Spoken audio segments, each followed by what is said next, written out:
Ahojte! Začal nám jeseň a v tomto ročnom období sú obzvlášť populárne polievky. Dnes si ukážeme, ako si viete zdravé a farbou žiariace polievky pripraviť aj vy doma. Vítajte v mojej kuchyni.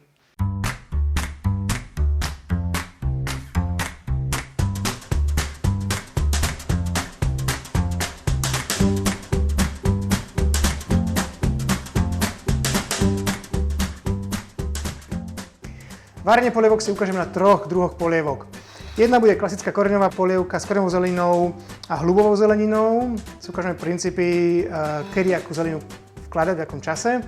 Potom si ukážeme porkovo-brokolicovú polievku so zemiakom. Tu si ukážeme princípy práce so zeleninou, ktorá obsahuje chlorofil a ktorý zakladajú farbiva aj chlorofil, ako napríklad brokolica a pórik.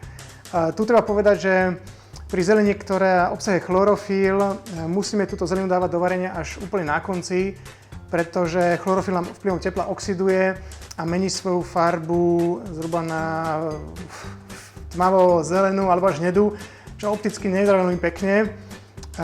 A potom si ukážeme tretiu polievku, ktorá bude ukážeme postup, pri ktorom budeme hokať do tekvicu priec v rúre so šupkou a potom budeme ju mixovať do krémova.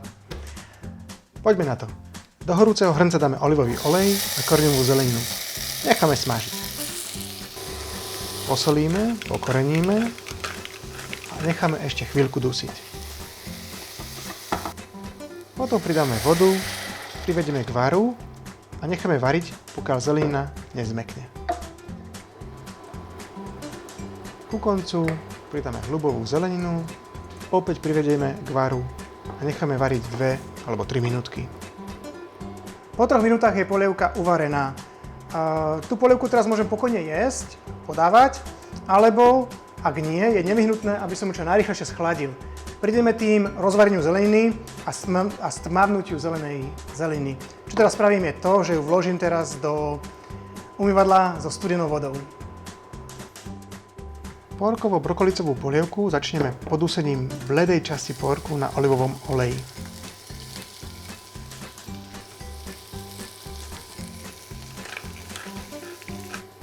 Pridáme kurací vývar a ošúpané nakrájané zemiaky. Privedieme k varu a varíme, pokiaľ sa zemiaky neuvaria.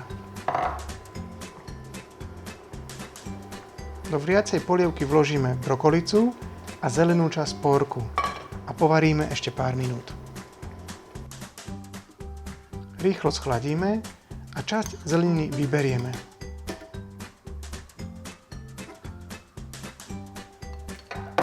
Zvyšnú polievku pomixujeme ponorným mixérom.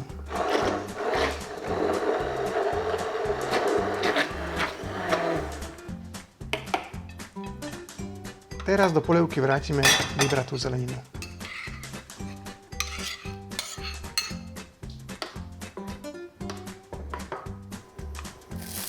Na tekvicovú polievku opražím cebuľu, pridám upečenú hokajdu tekvicu, ktorú zaliem vývarom a varím do úplného zmäknutia.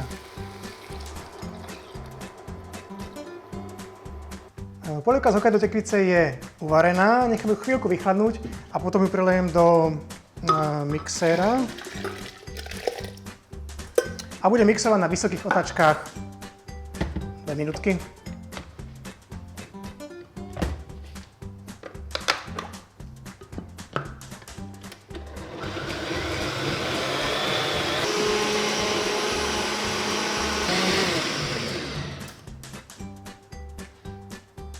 Hotovú polievku vlejem naspäť do hrnca.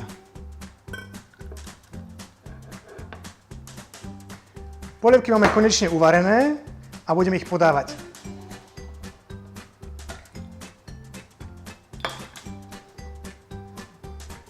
Zeleninová polievka. Dochutím petrolejnou mňaťou. Brokolicovo-porková polievka.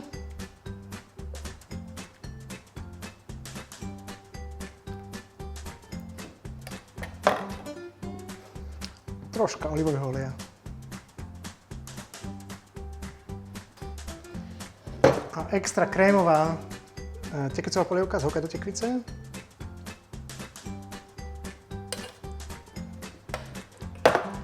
Tu dochutím petržlovou mňaťou s olivovým olejom a lieskovými orechami.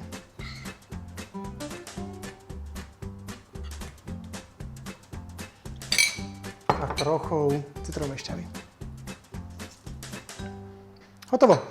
Polievky sú hotové, dúfam, že som vám pomohol. Dobrú chuť.